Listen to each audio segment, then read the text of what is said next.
Welcome to the Boardroom Sessions podcast. In these sessions, we meet the most amazing and interesting people. We learn about their passions, their business models, cool new technologies, and of course, their lessons on personal growth. I hope you enjoy.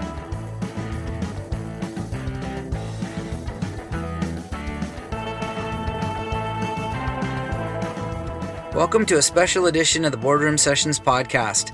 In this podcast, we talk about AI and the real-world applications of AI in a special panel discussion. We have Andrea Badnai, a PhD from MIT in AI and a product lead at Google Cloud.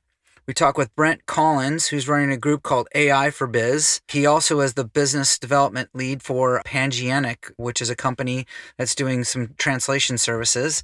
And Rob Mumford of Marchex, who's doing some very cool things with call analytics, call tracking, and sales rescue. Look forward to sharing all of this with you and hearing your feedback. Hope you enjoy. Andrea, thank you for joining the Boardroom Sessions podcast. Welcome. Thank you, Mike. I'm excited to be here. Thanks for having me. Let's start with your name. I butchered it earlier, so why don't you tell us how the proper pronunciation of your name? Sure thing. I'm Andrea Botnar, and I'm a product manager at Google Cloud, leading AI for healthcare and life sciences. Awesome. And you're also a PhD from MIT, correct? I don't know that I've ever met a PhD from MIT. So tell us about that and tell us about your degree. Absolutely. So it's interesting. I actually started in computer science, and during undergrad, I had the privilege of building clinical decision support tools for physicians. Those were like baby AI systems. And that experience got me very interested in the promise of AI, specifically the promise of AI that can assist the work of humans. So I started the PhD program at MIT, where I was working very closely with some of the luminaries in clinical informatics, people like Peter Solovitz and some of the leaders in NLP, people like Regina Barzilai. I hope I'm not butchering her name. Mm-hmm. And, during that time, we basically looked at what are some applications we can build that enable AI to advance, move the needle in healthcare. And we spent a lot of time looking at interfaces between humans and machines. So we looked at natural language processing as a medium to exchange information between how humans communicate and how machines expect the information to be represented. So most of my PhD was focused on natural language processing applied to AI and applied to multiple languages. And that was basically the beginning, and it's been an interesting journey ever since. That's great. So you had a healthcare focus even from the beginning. How did you find yourself to find a role at Google? Was that a journey, or was that right out of the gate? It was a journey, like all good experiences in life. I realized right out of my PhD program that I like to be hands-on, and I like to innovate and bring technology to the market. So I was more of an entrepreneur than an academic. So I jumped right into the startup world. I led product and engineering for a couple of AI startups before I jumped the gun and started a couple of companies of my own. So I started a telemedicine company for improving the care delivery for pregnant women. And then I started the robotic process automation company for financial services, where we were automating the review of documents for wealth management firms. And during those experiences, I've learned that AI as a technology is best positioned on top of a platform. So I decided to join Google Cloud platform to be able to do some of my work in AI at scale.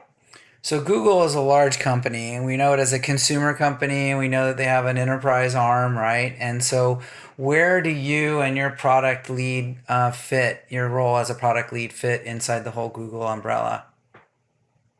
That's a very good question, and it's a question we get quite a lot. So most people are accustomed to Google as the consumer brand, to Google the search engine and all of the other products that are consumer facing.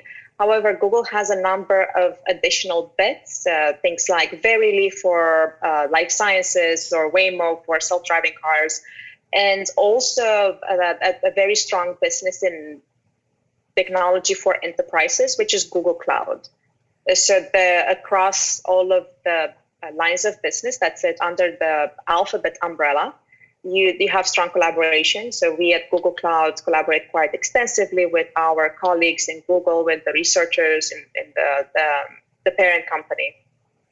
And so as a product manager right now, you're specializing in AI and NLP? That is right. So we, as product managers, build products.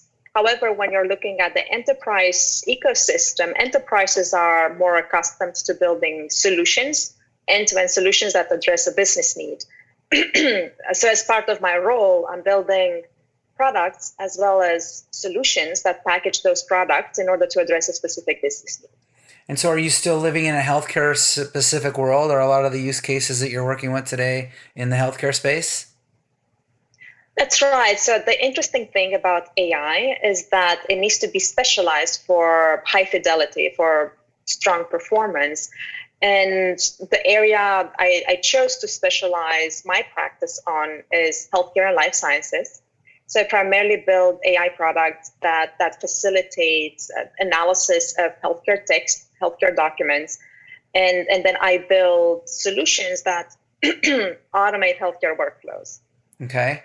So tell us a little bit about the promise, the hype, if you will, of where AI is going in the healthcare and life sciences arena. And then what I really want to focus our conversation on here is the real world use cases. What are people doing today? What solutions are you bringing to the table today that are helping clients?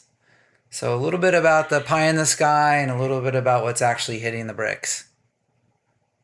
Yeah, so it's interesting because in a sense we've gotten some help from the media, from the pop culture and how they portray the AI. They've kind of acclimated our customers and just the regular Joe on what AI could do. However, I think it's kosher to say that the portrayal of AI is a bit exaggerated in the sense that it doesn't do the same job a human does. So the way we're seeing AI deployments succeed in practical applications is more in an assistive manner where AI assists the human and makes the human more productive at some of their tasks. And if we are to talk about real world applications in healthcare, the healthcare, just like financial services, is a risk adverse industry.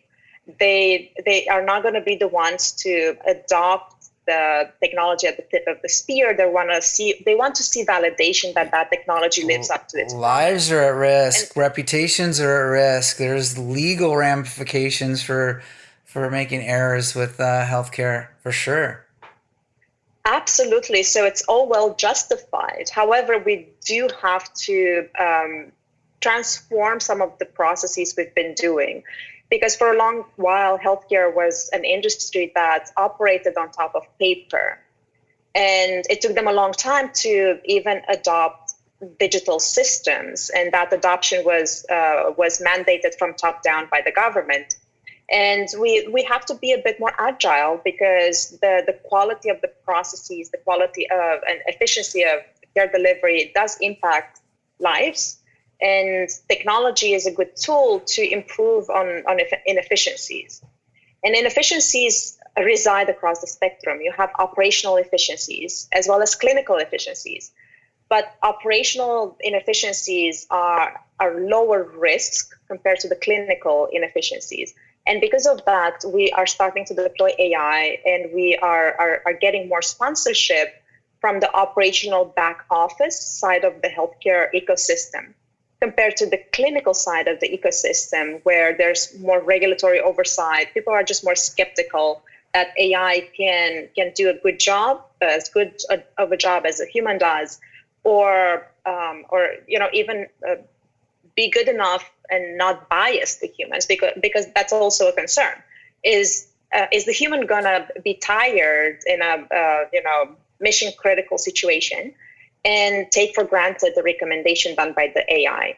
And what is the implication of that scenario, right?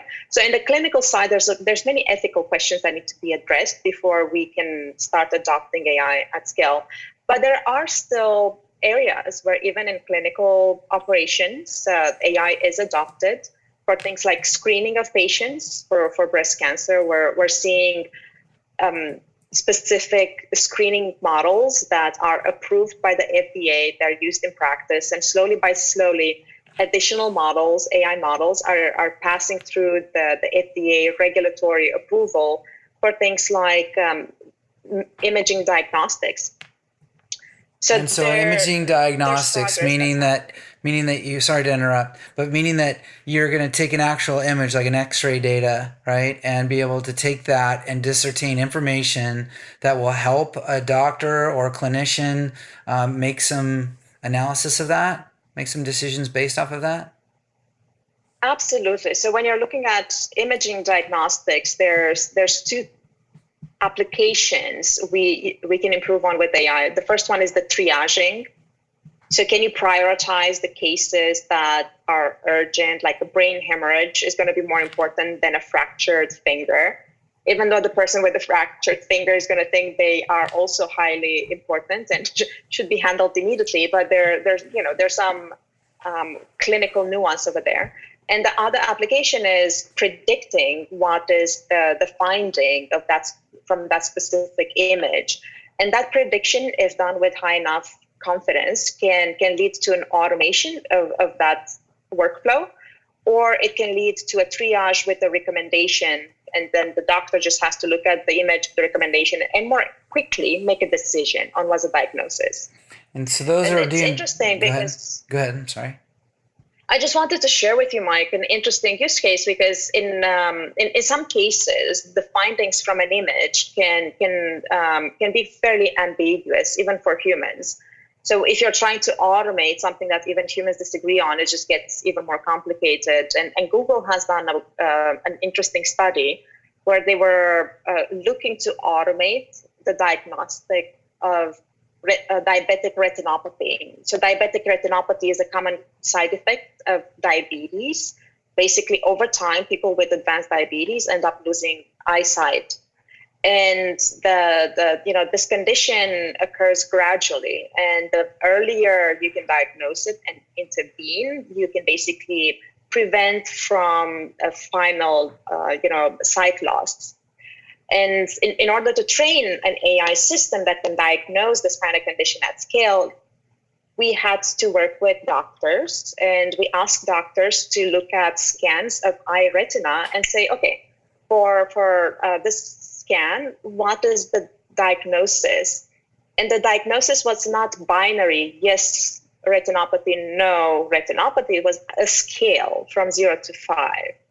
And doctors rarely agreed on what's the right diagnosis. So you can see that with that level of disagreement, especially since we were working with a panel of experts in the field, if those experts were disagreeing, then the kind of practice of healthcare is also going to have high variations in the field. So that was an interesting observation, right? When you are trying to teach the best AI system, where do you take that best practice from? And if humans can't agree on what's the best practice, then it gets even trickier to bring to the market a solution that makes that level of decision on behalf of the human. That's a great use case in that example there with that specific ailment and being able to jump ahead of it and be able to look for predictive indicators. How do you go about finding those use cases? Are you helping lead conversations with clinicians and with doctors about these type of opportunities? Are they coming to you saying, hey, we think there's an opportunity, we just don't have enough information, can you help us? How does that work? It's a dialogue, and it's a dialogue that is catalyzed by both inbound and outbound outreach. So we have many customers that come to us with such problems where they're facing a bottleneck and they need to address it. They do not have the technical know-how, or they cannot scale their data science or their machine learning teams, and they're looking at partners like Google to help them scale those efforts. Or there are areas where Google is a thought leader, where Google sees the technology trend and wants to drive the implementation of that technology trend. And for those instances, Google Cloud is the one reaching out to customers, trying to onboard them as early adopters of the technology we want to invest in.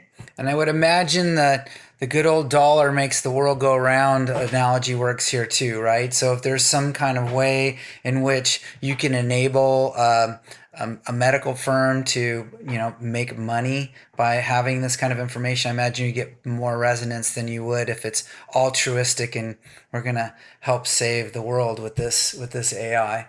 So is that a factor? Are there things that lend themselves to making clinicians decisions based around how they're going to help their business?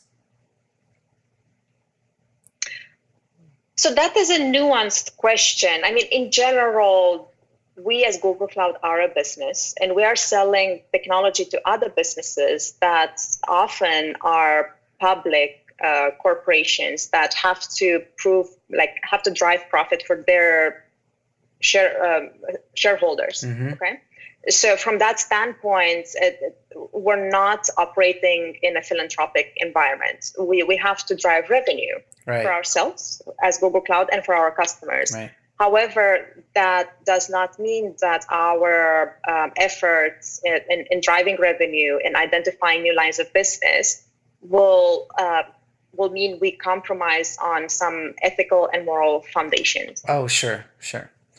I would imagine that there are certain applications that are just more profitable than others, right? And so you're going to get much more traction with the client to adopt certain methods. So, for example, I have a healthcare client that they're a dentist, they're a dental organization, right? And so they are looking at X-ray data to make decisions to enable the clinician at the dental office to be able to make fast decisions and recommendations to the client. The faster they can make a decision, the more information they can get to make decisions, the more money they're going to make with additional procedures. And so it just makes sense. Yeah, so that's absolutely one of the areas where we want to make an impact and driving productivity. I guess the point I was trying to make earlier is that there's this old story that goes around town in healthcare that hospitals just want to keep the patient in because the longer the patient stays in, the more revenue the hospital can drive, and that's not necessarily the case, right? From what we've seen from talking to customers, they are trying to drive revenue, but they want to do the right thing for the patient, for the larger ecosystem overall. Mm-hmm. And so back to the operational versus clinical. So today it's operations, right? And today you're being able to help make decisions, make recommendations, things of that nature. Let's talk about some of the more mundane things within the operation. So we all think of healthcare as this very monolithic, large or systemic process, lots of paperwork, lots of things need to get filed, lots of approval documents. Big files, big file cabinets. How is AI helping there? In multiple ways. So if you are to look at the life cycle of a healthcare transaction, it includes multiple stakeholders. It fundamentally starts at the bench side where a therapeutic is being developed. And then it moves to the bedside where a therapeutic is delivered based on the condition, based on the state of the patient. And more, that transaction, the life cycle is transitioning into the community with telemedicine, with at-home delivery of care, etc. So across all of these touch points, you have different operational workflows that could be optimized. So at the bench side, there's opportunities to improve how data is retrieved by scientists that put together an experiment, or scientists that are thinking about what's the right clinical trial for me to run to prove that the effectiveness and efficacy of this new drug. At the bedside, the operations are more at the level of, did I apply the right treatment plan? Did I follow up according to the standard? So there's certain oversight that can be done by AI. So the humans can focus on the delivery of care, and the AI can focus on the nitty-gritty, check boxes. And then in the community, you can better personalize the experience that the patient receives in services like telemedicine, because you are looking at the requests that come in and you're automating some of those operational asks. That's great. And I see a lot of area for improvement there. There's just business process automation, RPA, whatever you want to call it. The AI there can definitely streamline a lot of those very manual processes, very system to system processes, right?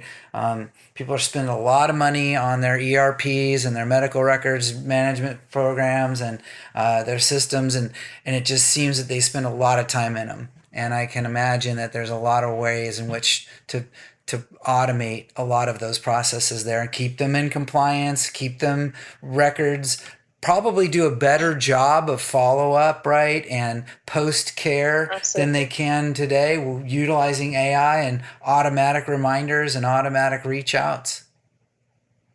Yeah, so that's a very good point. A key player, industry player that I forgot to mention are the healthcare insurance companies or the payers. Basically, they are the ones enabling the bench side, the bedside, and the community operations. And when you look at the healthcare insurance ecosystem, there's a lot of workflows that can be automated with robotic process automation tools.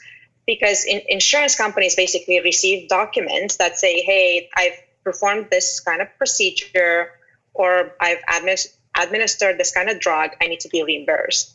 And that whole conversation is relying on human review. There's a lot of automation that has already been done. There are digital systems that can automatically adjudicate claims. But on the corner cases, it's humans who go in and decide, do I have the right evidence to pre-authorize this kind of procedure? Do I have the right evidence to adjudicate this claim, etc.? Do I have the right risk adjustment for my population?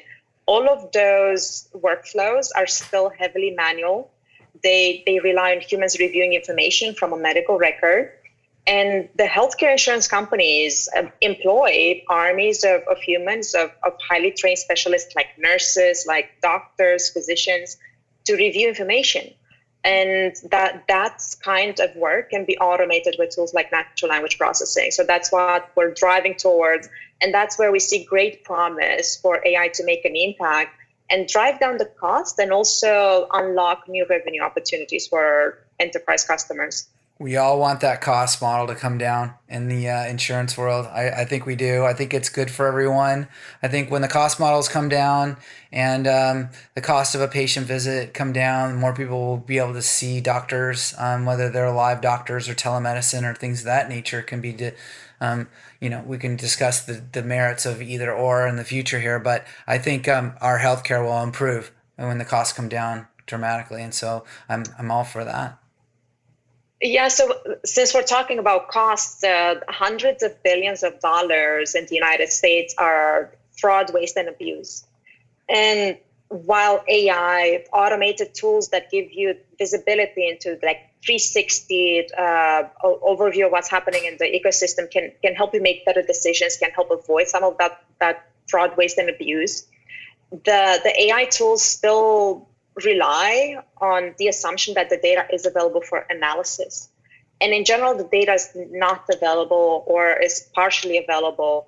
So before we're going to see this transformational disruption of the healthcare ecosystem with AI, we're going to need to get the interoperability problem fixed.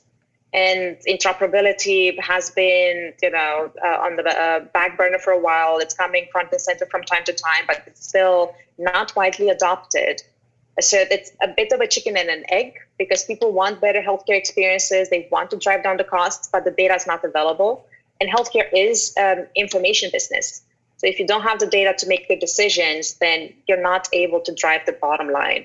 So I just wanted to mention interoperability as a precursor to AI adoption at scale in healthcare. And so when you mean interoperability, you mean the availability of patient data across different networks and different providers and different doctors, yes?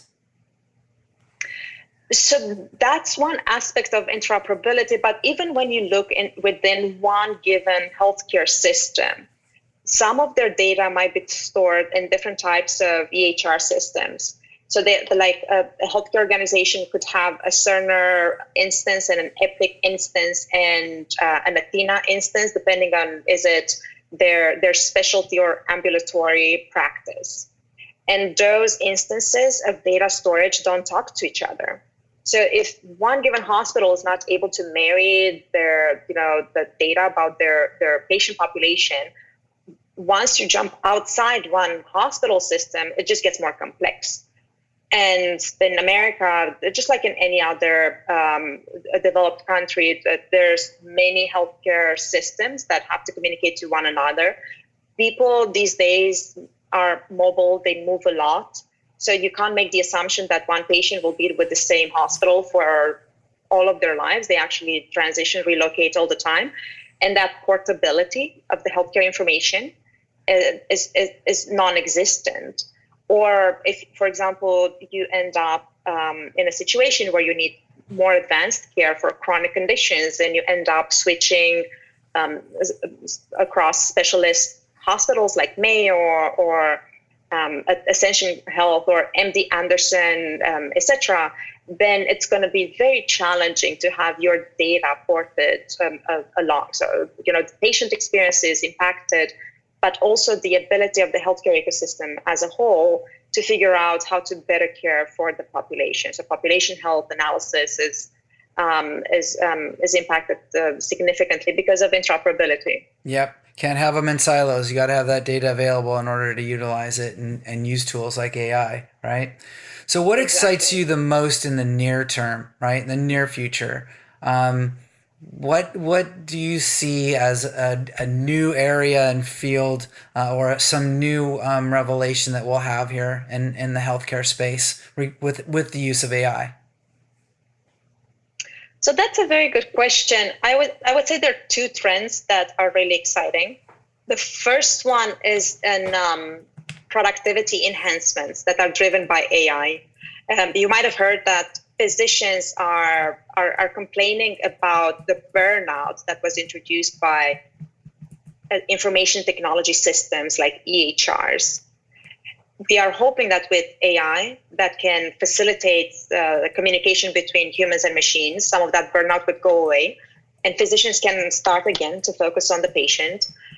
This kind of productivity enhancements should also help drive down the costs away from fraud, waste, and abuse, and enable more funds to be allocated to the delivery of care, to research, etc.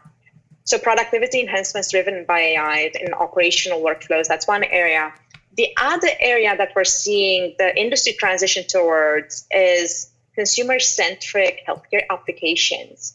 So traditionally, the healthcare experience was very much focused on episodic care. You had some symptoms, you would go to a hospital. Most of the technology was geared towards having the best experience for the physician that was delivering the care to you, the patient. And there was little interest in delivering a good user experience to the patient herself. Now, that whole paradigm is shifting on its head.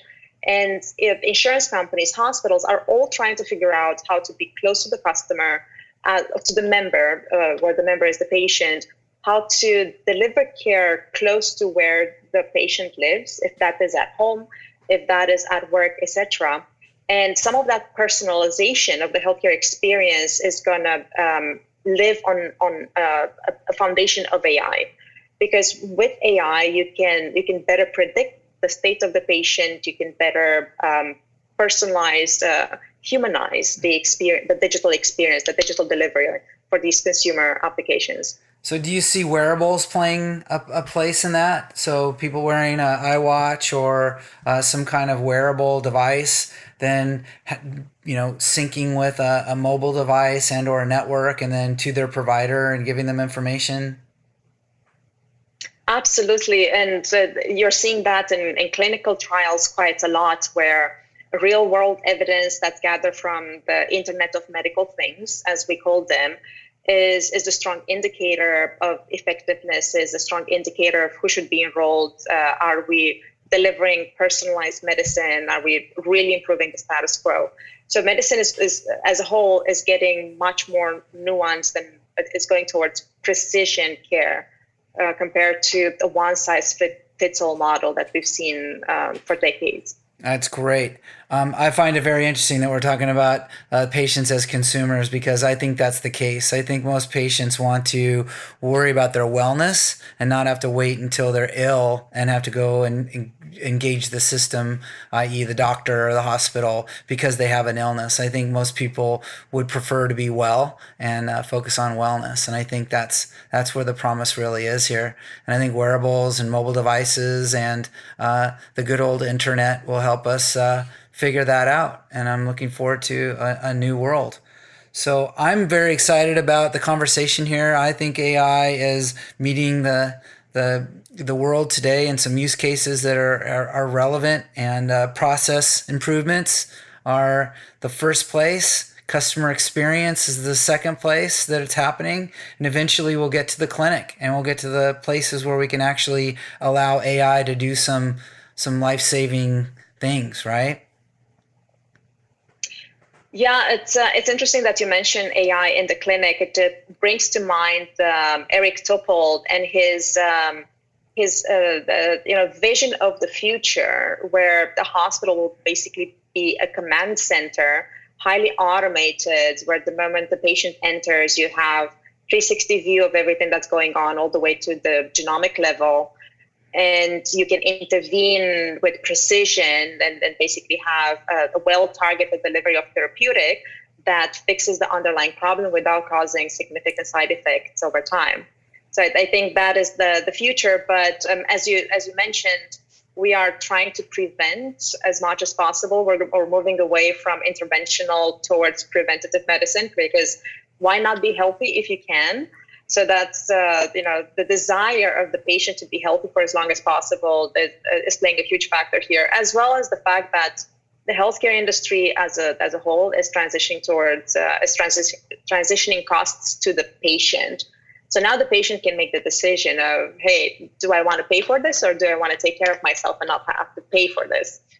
So these are interesting times for the healthcare industry, and some of these tectonic shifts can be well navigated with the AI technology that can empower people to make better decisions by sifting through the data, making recommendations, assisting in some of the processes and decision making, etc.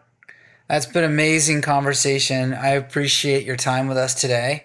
And I will leave your name and bio information here on the show notes, so we can engage there. And then I'm certain we'll have some conversations here in the near future with a few of my healthcare clients. Looking forward to it. Thank you so much for having me, Mike. It's been a pleasure. Appreciate your time. Thank you. Brent Collins, welcome to the Boardroom Sessions podcast. Thank you. Good to be here. Hey, glad to have you here. So first and foremost, you're an Oregon Duck. I got a master's degree from University of Oregon. Go Ducks. I am, yes. In fact, I'm a double duck, truth be told. I got my undergraduate and my graduate degree at University of Oregon. Oh, fantastic. So now you're here and living in sunny Southern California. Do you miss the grayness of Eugene? It didn't take long to acclimate, put it that way. I bet. So, Brent, you and I have had an opportunity to meet each other via AI for Biz, which is a group that we're going to talk a little bit about here, which is putting the real world use cases of AI in front of people and understanding what's really happening. And that's the meat of this podcast here today and where we want to talk. You also are a guest lecturer on this topic. You've got a big background in the topic of AI. And you are also working in a company called Pangeanic, which is based on an AI tool. So looking forward to covering a lot of those bases. But why don't you tell us how you got here? How did you get into the world of AI? Yeah. Well, by chance, I suppose. I've been working in high tech since the beginning of my career. I started out with Hewlett Packard out of undergraduate and was there off and on for 15 years. I ended up in the Alps, of all places, working for the PC business when it was headquartered there, and then moved back to the U.S. and started getting into consulting. And the the new thing that looked pretty interesting was AI, and I've had a friend who led he was actually research chair, Dr. Max Welling, at UCI for machine learning and information sciences. So started working with him on some projects. He did a startup that did quite well, Cypher, and I got into machine learning and deep learning. Then I worked for a company out of Argentina that was doing computer vision. Also worked for a company out of London that was doing machine learning. Now I'm working for an AI company out of Spain that is a leader in natural language processing and content intelligent technologies that help you do things with all the information that we need to push around over the web. Okay. And that's called Pangeanic. Yes? That's Pangeanic. Yeah. Okay, great. So you've been a guest lecturer around town, at least on your LinkedIn profile and from our conversations here. Tell us about how do you get those gigs, and are those part of your day-to-day work, or are you in some forums? What happens there? Right. I had contacts in the university system that were working on urban systems, and I actually had done some consulting projects for urban design and urban systems, dealing with the challenges of transportation and energy and water and how people work in urban society. So with that kind of as my tailwind, I started thinking about how amazing the speed of change was right now as a result of AI. And there are a lot of people who are talking about this, but it's hard to really digest that and understand it conceptually when you're focused on a particular silo. So what I started doing is I had a friend who's a professor in urban systems, and he started inviting me to classes. I also got invited to several conferences where I'd speak on similar topics related to the overwhelming influence of AI as these changes happen faster than people can really process, meaning we don't think about the trade-offs, we don't think about the impact on the silo next to us. Typically, we think about the technology relative to how we see the world. So it's good to step back and help people try to understand really the umbrella perspective. How is this going to change society? What are the trade-offs we'll face? What are the choices we're going to have to make? And really look at that as quantitatively as possible, because there are numbers that can give you a sense of what's happening.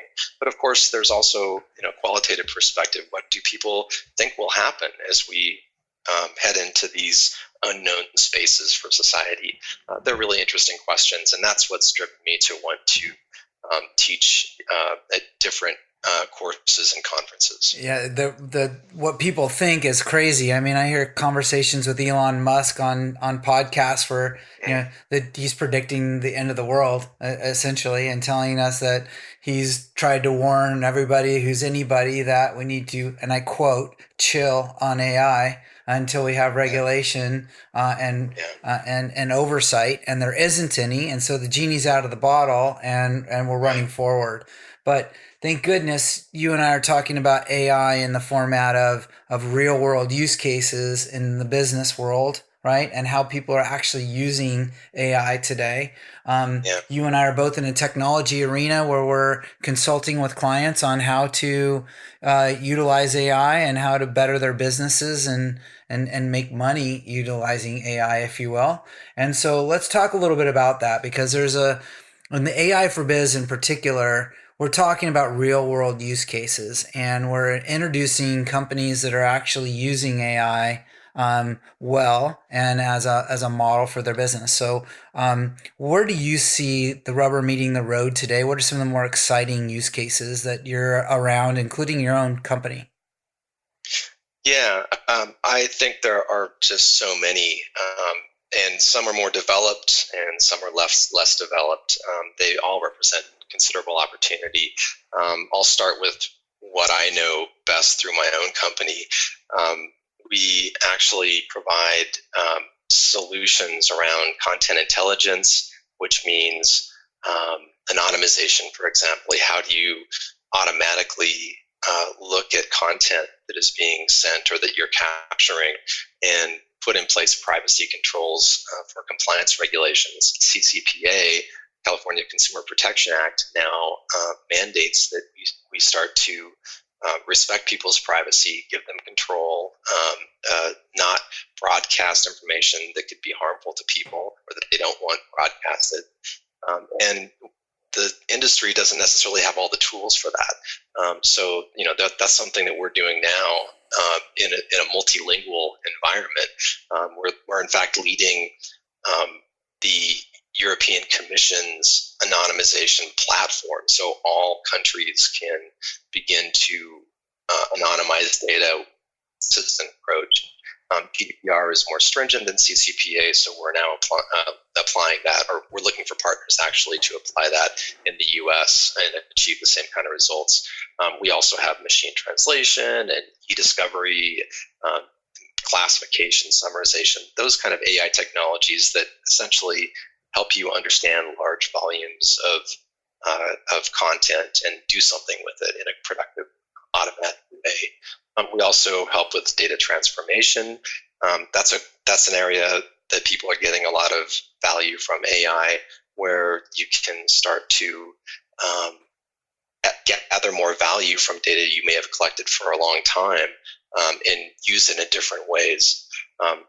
We're also gathering more and more data about clients and partners and usage and trends and e-commerce. So we're using that to basically we can anonymize it and clean it and aggregate it, qualify it. What kind of data is it, and try to find value in the data that describes what people are doing. So let me break that down in layman terms. So when you say anonymize it, you mean take the personal information away, but yet keep the individual information and be able to utilize AI there?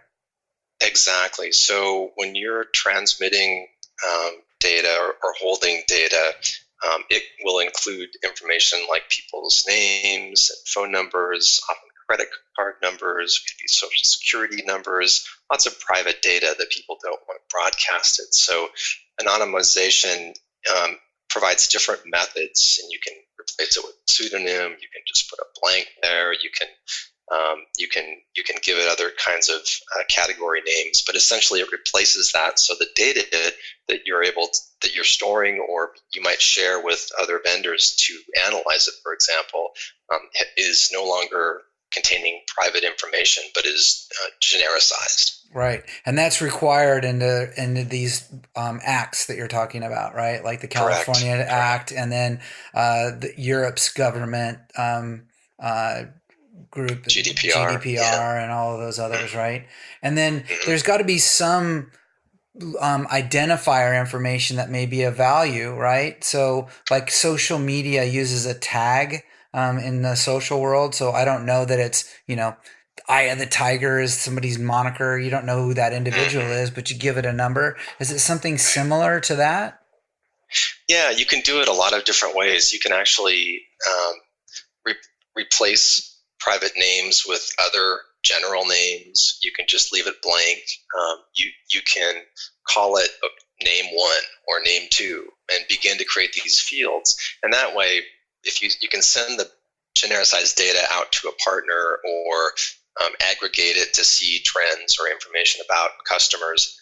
But then if you need to take that information and reconnect it with a person, we provide keys to let you translate it back and forth like that. So you're still able to share it. And I think a lot of companies haven't quite processed that as we do move towards a more regulated world that gives people more control over privacy, it's going to require that they do things differently. And like so many other things, AI helps automate that, right? And it does that in a way, moving from what my company's doing to what we're seeing with other companies.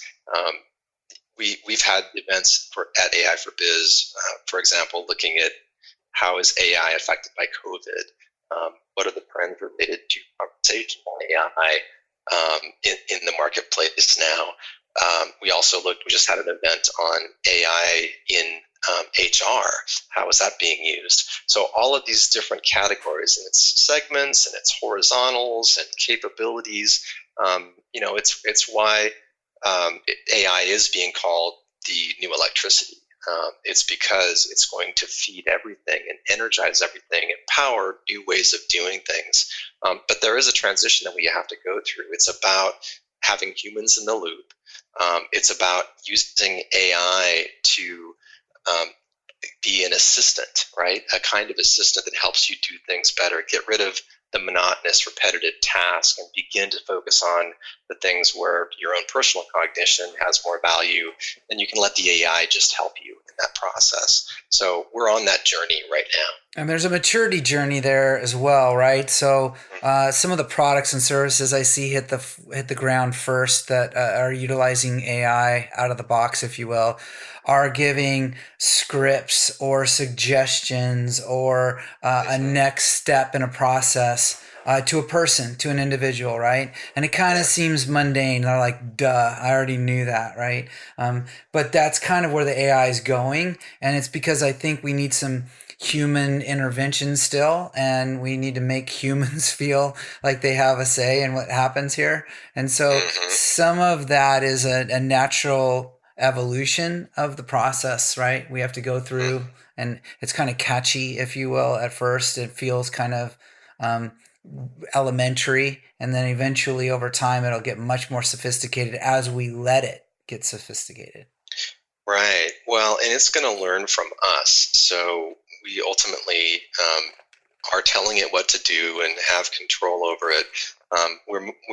It exists in these narrow bands right now, meaning narrow AI has this very clear perspective and objective, but you can start to string those together. And this is, I think, an exciting change or trend in the industry, is around moving from robotic process automation, which is RPA, to intelligent process automation, which is an amazing transition that will be happening right before our eyes.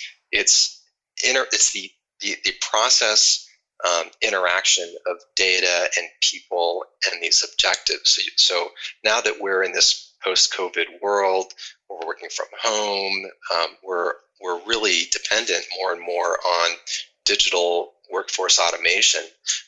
This kind of process, the data, the intelligence, will help us in our day-to-day jobs. So it's not going to be just a single AI solution anymore. You're going to start seeing them strung together across processes, between people, between partners and organizations, and they'll still have common objectives, but they'll be much more flexible, and there'll be these inflection points or decision points that can be made along the process to optimize that process.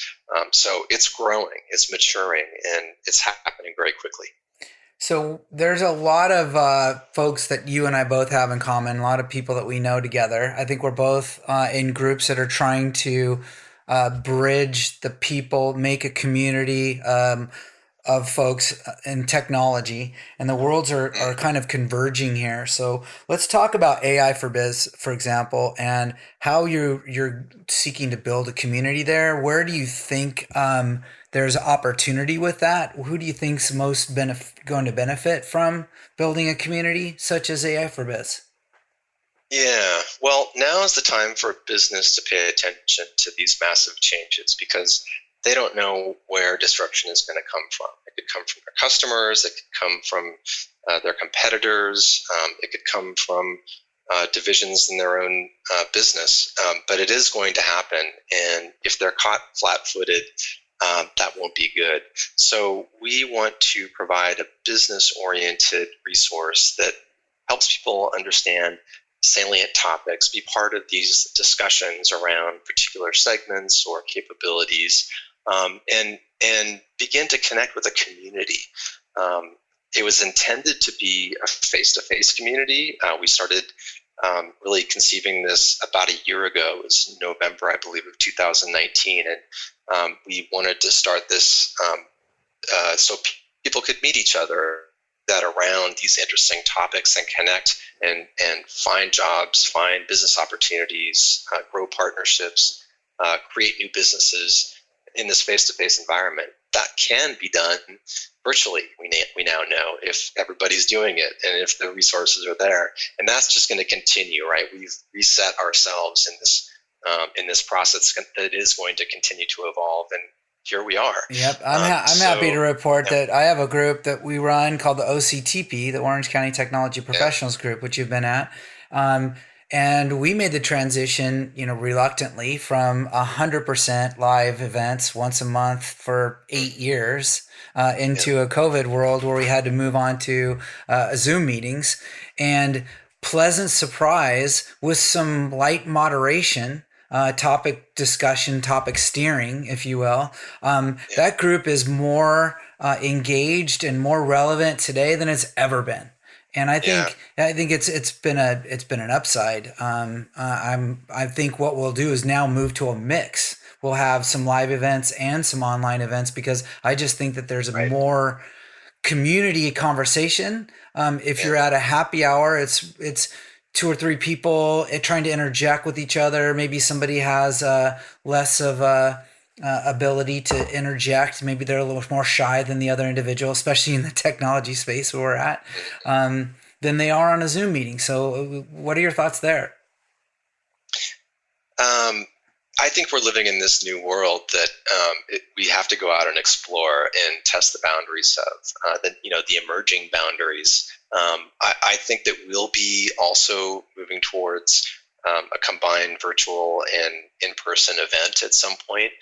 But right now, we're real excited about the ability to just bring in people from wherever, almost whenever, to present these expert discussions and move that into helping people accomplish their objectives. So I think it is going to be, it's an innovation process, right? How do we take this new situation and make the most out of it? And these kind of communities and groups, professional groups, are going to be at the forefront of figuring out how do we work together in new creative ways. I agree. And so from a roles-based perspective as well, I think that opportunity for the technology space that we're in, folks that aren't thinking about AI today should absolutely be thinking about AI today. And so if you were a technology person, if you were somebody who's been running an IT shop or very familiar with systems and applications of that nature, how would you suggest that they start to approach their learning curve and their adoption of AI in their vernacular and knowledge base? Right. Well, there are educational resources that are really geared towards business professionals. So based on how technical you are, there are lots of options out there. We have some on aiforbiz.org, but there are plenty on YouTube and other platforms. I think that it's important to get excited about this and understand the potential opportunity, as well as the huge disruption that's coming. And that should motivate you to really start to think about, how does this apply to what you're doing? If you're running a business, you have to really step back and maybe bring in different perspectives that help you imagine what could happen. Your competitors aren't going to necessarily tell you that until they're ready to go.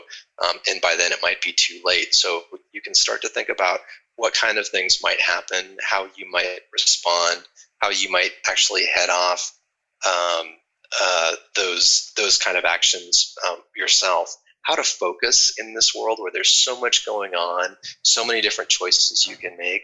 Really kind of, the way that I strategize about entering markets is thinking about it like a bowling alley, right? You're not going to hit all the pins at once. It's a cascading effect. And so think about these changes in terms of, what is the first pin you need to nail that's going to create that cascading effect against other related opportunities that really, it creates a synergistic solution at some point, but you got to nail that first pin to make it happen. And to me, that's how I often approach learning and strategizing in this new market that has so many different trade winds going in different directions. It really is figuring out your focus, doing enough with enough people, getting enough ideas that you have a general innate sense that you start to intuitively come to a conclusion. Yep. I find it a bit ironic that we're talking about AI and yet we're back on the topic of how humans network and how humans have to build a community together, and how we're still back in that world. So this is a message to all those who think that the AI is going to replace people. I don't think so. I think it's going to enhance our relationships. Yeah. It's going to enhance our ability to do more things, ideally, right? It won't end jobs. It'll create jobs, I believe. Yeah, well, and I mean, there's, I have a picture of Shiva on my screensaver to remind me that opportunity comes from the process of destruction. And I honestly think that that's what we're going through right now. If you think about all the things that are being shaken up in our world right now, it's hard to even put it into perspective. But we know that this, well, first of all, we know that we're not going back to how things were. We're moving forward, and that's a good thing. We also don't want to move back. We want to kind of creatively reinvent, and we now have this environment where everything has been shaken up and is in a position that can be readjusted. So, I think that we really need to think about how to drive new innovative processes that come from the process of destruction. Not in a bad sense, but in the sense that these things weren't able to hold up any longer. It was a framework that just didn't apply to all the new opportunities that are now in front of us. It's hard. We have to move from doing things how we've been used to doing it to doing things in a way that we can't even maybe imagine right now, that's going to evolve in unexpected ways. That can be scary, but it can also be very exciting. And that's where the business of opportunity comes from. It does. And it also comes into the framework of monetization of the technology, right? So we all know that things that get the most attention are those that we can make some money on, right? And so you work for a company that has an AI in its product, right? It's part of your solution you're to bear, right? I, as a consultant, bring technology solutions that have AI embedded in them to help businesses do things better and more cost effective, and or lead to new opportunities within their business. And so that's really where it's at. And that's what I'm most excited about AI for Biz, is that you're bringing these real world use cases, and we're talking about what's really hitting the bricks, if you will, with solutions in place in the marketplace. Right. And it's community centric too, meaning we're not getting up there trying to sell you anything. We're a nonprofit. We really stand for the community. And I mean community not just from a personal or family perspective, but from a business perspective too, right? We want to exist as a community, connect as a community, share goals, care about each other, try to, I think that's ultimately what we want to do, is bring people together to work effectively using AI in a way that transforms us in a very positive way. And that potential is there. And I think in Orange County, in fact, as we launched this AI for Biz, we found lots of other partners, both in Orange County and surrounding counties, that are concerned with the same thing. How do we start to measure what matters so we can make good decisions? How do we start to maybe build synergy across our unique capabilities of each county or each region? How do we work together in a way that's not just about making money, but increasing the quality of life, giving more opportunity to everyone, improving the level of education, the average income. There will be jobs that are lost because of AI, but there will be many more, hopefully, that will be created, which follows our imagination, our process of imagination. We have to get out there and work it, right? There's all this opportunity, but it's not going to happen itself. It's going to come through creative engagement with each other, with different ways of thinking, with challenging past perspectives, and really opening up a new future for us all. I look forward to it. I'm super excited about the community. I'm helping build it. I'm all in on AI for Biz. I'm an active member, and I'm excited about it. And I'm grateful for you sharing that with us here today. And if somebody wants to get plugged in, they can get plugged in at aiforbiz.org, right? Yes, and absolutely. Go ahead and attend some of the events there. I look forward to meeting you all there. And Brent, good luck to you and Pangianic and AI for Biz. Thank you, Mike. It's been a pleasure. Rob Mumford, welcome to the Boardroom Sessions podcast. Thank you, Mike. Good to be here. So, Rob, you're with Marchex. You're with a company that I do quite a bit of business with and have several clients with, and you're a product lead there. I know you from the call tracking and call analytics space. What would you tell people? How would you describe Marchex and what it is that you do? Yeah, so marketers spend a lot on different ways that they reach their audience, right? Whether it's acquisition, awareness, and lots of different mechanisms. And a lot of times, they don't have good visibility into particular types of engagements that involve conversations that are voice or text enabled.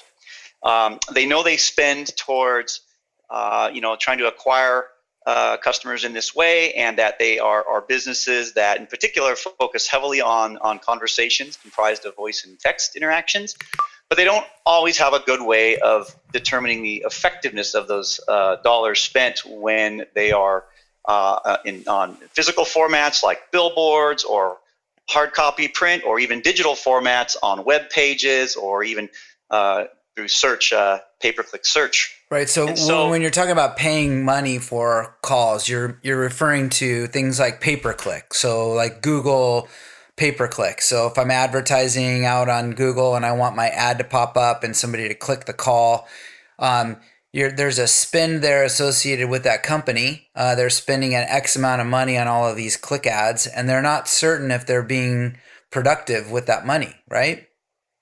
Correct. It's about how effective is my marketing spend relative to these types of engagements that are the result of voice and text conversations. And so what we do as a company, and this is where we built our business up originally over the course of years, that's today now comprising over 1 billion minutes of phone conversations and tens and millions of text message conversations, is when people are calling or texting in, we have a capability called a tracking number. And a tracking number is what the customer or the prospective buyer sees either on one of these physical formats or one of these digital formats that they actually pick up to text or call. What's really happening when they do that is that it's a tracking number that is able to correlate where they discovered that number to the specific marketing campaign event.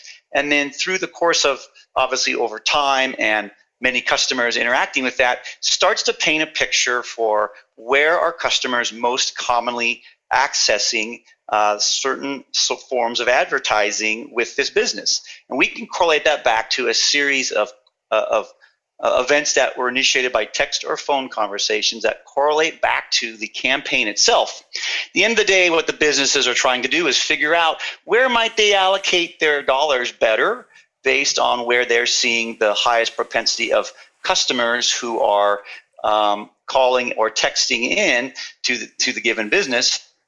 And at the end of the day, what we want to help them do is be able to create high intent conversations, and they can correlate those back to the spend that they've made in different marketing and media formats to be able to optimize it accordingly. So, 30 days pass, maybe 60 days pass, a campaign, they're able to measure where our customers coming in through what means and digital and or physical, and they can reallocate that because we can tell them which channels or which marketing programs are working for them. Outcome.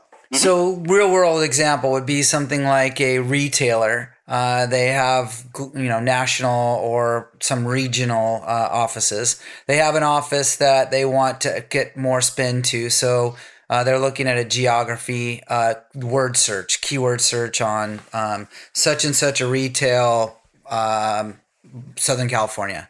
And that way they know that those leads, the lead gets generated into Google. There's a pay-per-click ad there. It's an advertisement, pay-per-click to only to the retailer, to free to the user, the consumer. But they get a chance to get on there and click that ad. So now the retailer can see who's clicking, how often they're clicking, did they make it through, did the text string conversation actually work. You can search by campaigns, and you use some very sophisticated AI inside of those conversations, since you can go from text or voice to text, right? And use AI there to do some other things. Tell us about that.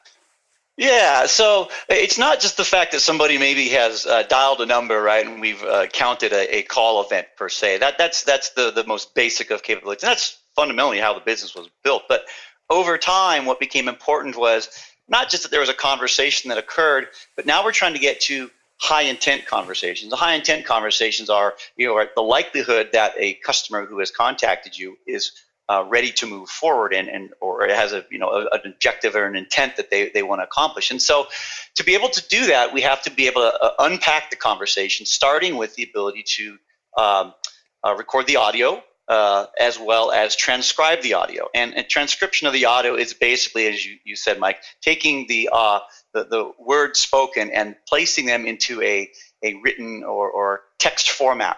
That is where you can start to be able to mine that conversation using artificial intelligence, machine learning capabilities, and now start to look for patterns or signals or activities that indicate things like maybe the urgency of a customer or the intent of a customer, and ultimately the outcome of that conversation, how it may have resulted with the business. And now you can start to bring some prioritization in order to where, as the conversation starts from lead acquisition, and we'll get into this a little bit here shortly, and now move down the funnel to actually conversion to a sellable activity or an objective of maybe making an appointment, booking an appointment, whatever that might be for the business. If it's a retailer, it could be just including the transaction, like you said. Where do you start to now prioritize the follow-ups and actions on those conversations that are in flight while that customer is on the path to conversion? Begins to be able to bring intelligence to the organization that you can really start to prioritize where you want to allocate your resources and personnel, as well as not only the media spend to improve on those inbounds, but now how you actually follow through and take those all the way through to conversion. Right. And so data is the new oil, as they say, right? And so getting all of that information and what used to be voice conversations were sitting on an island. They were not able to, unless you were in a very sophisticated call center, do any kind of really data mining of that information. Now, since we can digitize that voice with your service, you can then use AI to go through that information and find all kinds of actionable intelligence on it, right? And so one of the things I know that you're doing there is you're looking for patterns, you're looking for common function or common conversations, things of that nature. Correct. And really where it starts to get measurable for our customers is what is the impact that they're trying to do with these conversations, right? If it's book appointments to drive traffic into showrooms or have personnel be able to come out and repair or upgrade home heating and air conditioning services, or it's booking appointments that are to secure test drives for new vehicle opportunities inside of automobile dealerships, right? Services where those kinds of activities are key, and a large part of that traffic comes through these voice and text conversations. Now it's about how effective are we in being able to conclude and close that transaction. So we've got multitudes of different signals that can comprise everything from how intense is the opportunity for the lead, to the intent of the customer who's calling, to the product and or services identified, to the department that they're calling about or calling for, all the way to the outcome of that conversation. And each of these represent individual signals that can be acted upon or triaged in a certain way that allows the next proper step handled by the best person to do so.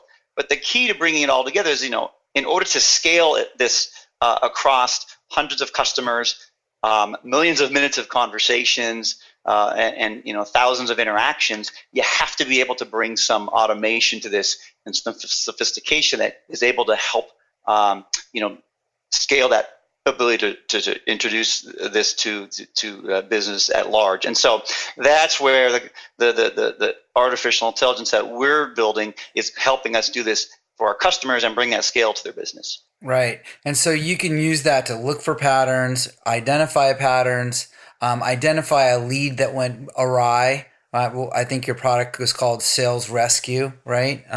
Where you're actually looking for an outcome and that outcome is not met. AI finds that outcome was not met, and then it packages up that lead, if you will, into a nice little package that can be delivered like a business case to the client, right? Why don't you tell us about that? Yeah, so one of the strong use cases that we find very attractive to our customers is the opportunity where a location may be missing out on high-value customer sale opportunities. And through the detection of signals as a result of these conversations, we can help them be notified or alerted when an opportunity indeed has been determined with an outcome of missed, let's call it a missed appointment, for example. And in doing this in real darn close to near time, provide them with a notification to it could be a call center team, it could be the individuals itself at a location. But most importantly, what it does is giving them an opportunity in the moment to be able to go rescue what we call that opportunity. We have a feature in our products that called Sales Rescue for that reason. And what Sales Rescue is really giving the opportunity to the business the second chance to save the opportunity before the customer decides to give up, or worse, maybe go and proceed to the competitor because they weren't able to have the successful outcome they wanted to initially with that conversation. Right. Let me give you a real world example. One of our clients together, they're in the medical space and they're looking to drive appointments. And so they use Google and other ad sources out on the internet. And so somebody goes and searches for their service in their geography. They click on the phone number to call. That phone number is a Marchex phone number so that you can identify who they're calling from, what campaign they're calling from, right? And then if that call were completed, you'd have information on the good news there. But if the call did not complete to the right people or have the outcome we want, in this case, which is an appointment, you would then be able to take that information, you wrap it up into a little Sales Rescue alert that gets routed to the client's call center. Within minutes, they're on a phone outbound dialing that person saying, "Hey, Rob, I'm sorry. It looks like you tried to make a phone conversation." They know Rob because Rob's information is in the call. And we want to make sure we get an appointment with you and make sure you get handled. So they're rescuing leads that they were paying for on this paid search and now converting on a lead that was dropped and missed, if you will, for various reasons. Exactly. And there's multiple things going on if you think about it. If you're the business and leads are valuable to you, spend your media dollars to be able to attract these into your business. You optimize where you think the spend is best allocated to drive your best leads. But along that process, there's more than one opportunity, if you will, to maximize that conversations that occurred. It can be everything from how effective was I to start with, just in terms of getting the inbound lead. You start there with a phone conversation, a text conversation, initiating that. But throughout that, to your point, even in the event, and this is real world, right? Not every conversation is going to end in a successful, perfectly executed result that was handled just exquisitely by the business. Mistakes happen. People are human. So have that backstop that gives you the chance to, while that money has already been spent on that lead, essentially to get them into your funnel, give your business a chance to save it before it goes out the door and on to someone else. But also, not only is it the chance to save the lead, it's also about being able to improve the buyer experience, right? Giving the buyer experience giving the buyer a very good experience, knowing that there's this wonderful follow-up mechanism in the event the situation occurs that's quick and to the point to be able to try to recover and save them. A training exercise, right? So you can then use that information to train the people that originally had that phone conversation on how to handle the calls better. Exactly, and that gets into this area we call coaching, and it's a fairly common term in the industry, but again, using these same conversations for also training and teaching sales staff who are handling both voice and text conversations, so the next time that they have that opportunity, they're improving and learning, and that's just as important as whether or not the sale or the opportunity was saved, as it is to ensure next time they have an opportunity to be in that same position, they're going to be able to perform better, because the training opportunity offered by the capture of these conversations in a digital format, and to be able to use them in multifaceted ways, right? Did I save a sale? How am I helping to improve my staff so they do a better job next time in the future? And those training mechanisms are really, really key. And as we see more and more of the touchless economy going on with the circumstances today and everything being in this digital format, conversations are now content, right? They're valuable content to being able to run your business, evaluate your business, and measure your business against. And so you're in the space of the automotive industry, so dealerships and service departments and people in the services like air conditioning and repair and plumbing, people that are medical, dental, people are looking to get appointments and connect with people. Anyone really who's looking to find and make sure that their pay-per-click ad spend and or connection rates of their retailers is hitting, as well as you have the ability to then find out and make sure that appointments are actually hitting that should be and are converting, as well as then you're giving them training information that they can use to better the experience of the next call, if you will, and train the people in the field. All of which are available and not new news, if you will, in the call center space, but at the edge where traditionally we're not being able to utilize this kind of services. You're doing a bang up job there, right? Yes, and that's where we have evolved our company. As I mentioned at the beginning, we built a business on billions of minutes of conversations and millions of text messages that were really around, trying to identify high intent conversations at the marketing level, the tip of the spear. But really where we have evolved and we're moving to as a company is that we are driving more and more of this now through the funnel, beyond just how did I do with identifying a conversation, to how am I turning these conversations into customers? Right. And this is where the sales edge side of it, the marketing side of the equation, we call marketing for that objective of helping create these high intent conversations and these leads, and we complement it with sales edge. And sales edge is really turning these conversations into customers throughout some of the methods and mechanisms I mentioned. They're very symbiotic with each other. If you think about it, if I'm a marketer and I know if a marketer, I want to know how.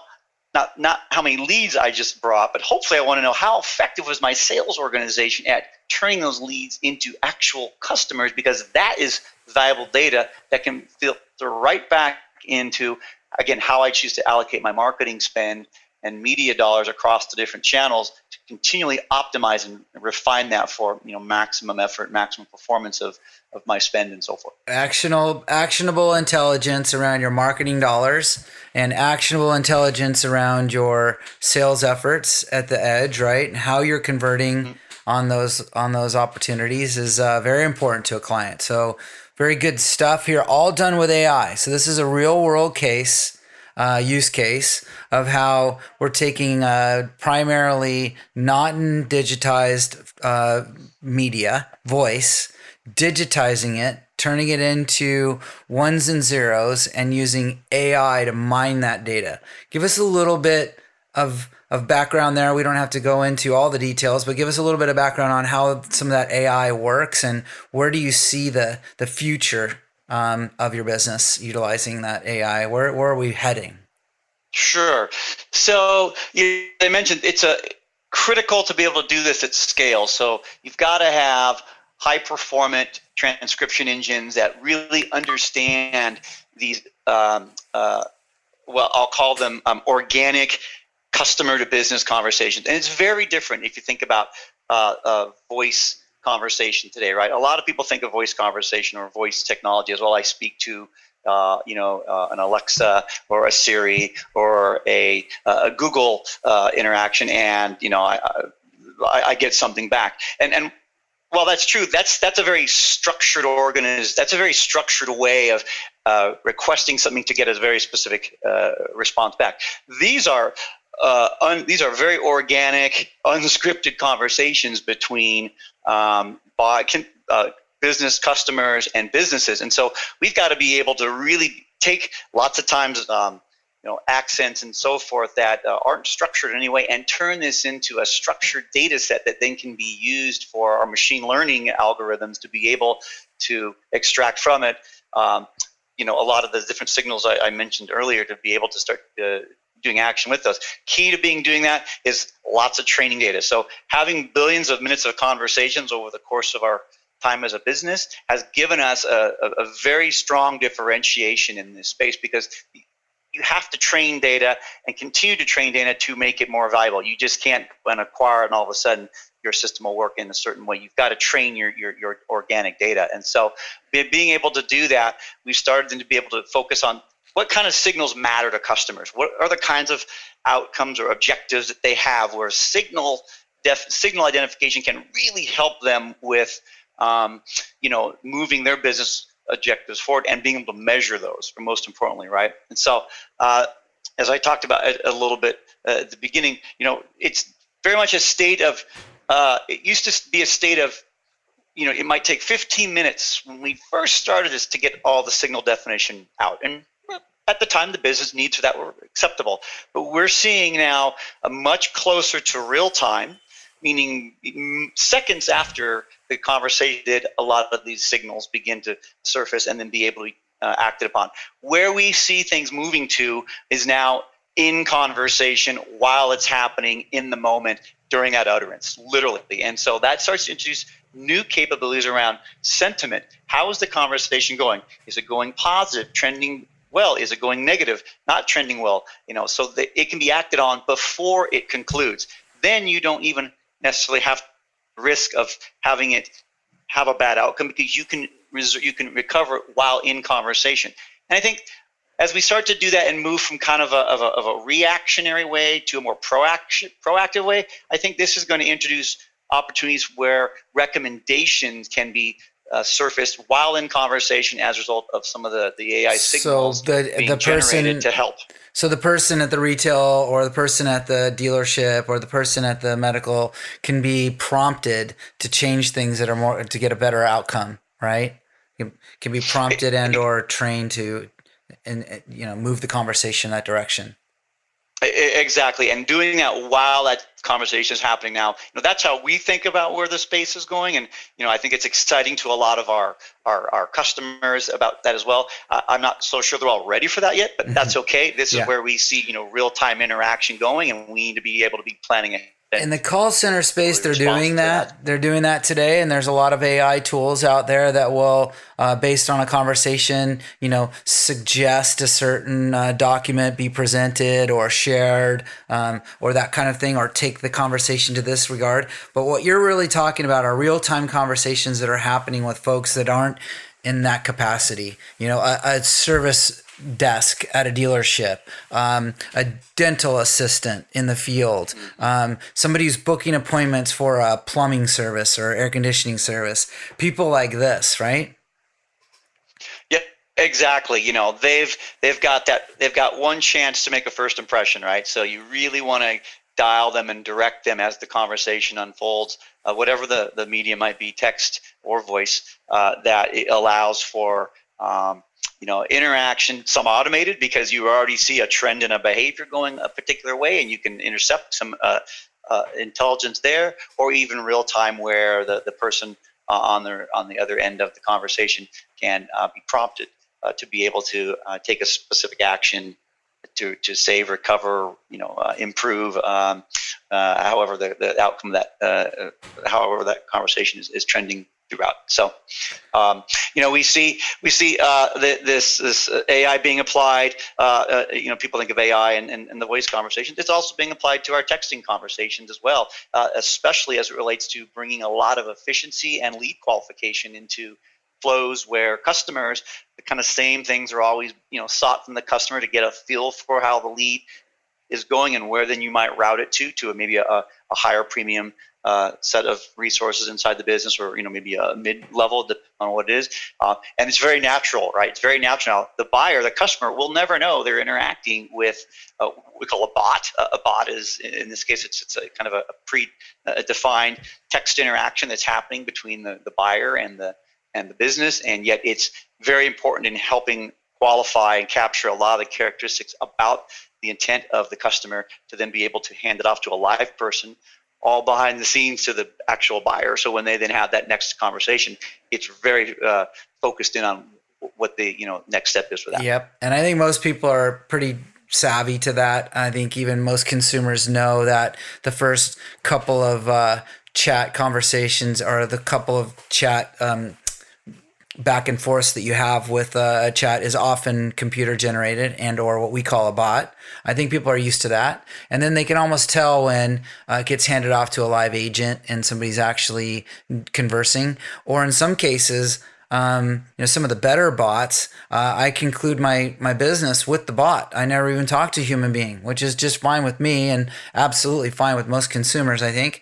They're happy to get their information as quick as possible and handled. So I see that only getting better here. So you're solving a couple problems. You're solving the big problem of converting and training and helping people convert more on their leads or appointments or what have you using AI. You're also giving them training information to better the experience on AI. And you're also helping them fine-tune their spend, their paid search spend, if you will, all together here, utilizing artificial intelligence and machine learning. You got it. Yep. And the name of your company again is called Marchex, Marchex. If anybody wants to look them up or give me a call and have a conversation about it. Rob, we thank you for spending the time with us today and bringing us up to speed. Yep, my pleasure, Mike. Good to be here, and thanks for having us. You're welcome. Take care. Thank you. Hey, Mike here. Hope you liked this boardroom session. Please check back to our future sessions as we're recording a new one every month. If you want to reach out, look for me on LinkedIn or send me a note at mike@sidepath.com. That's mike@sidepath.com.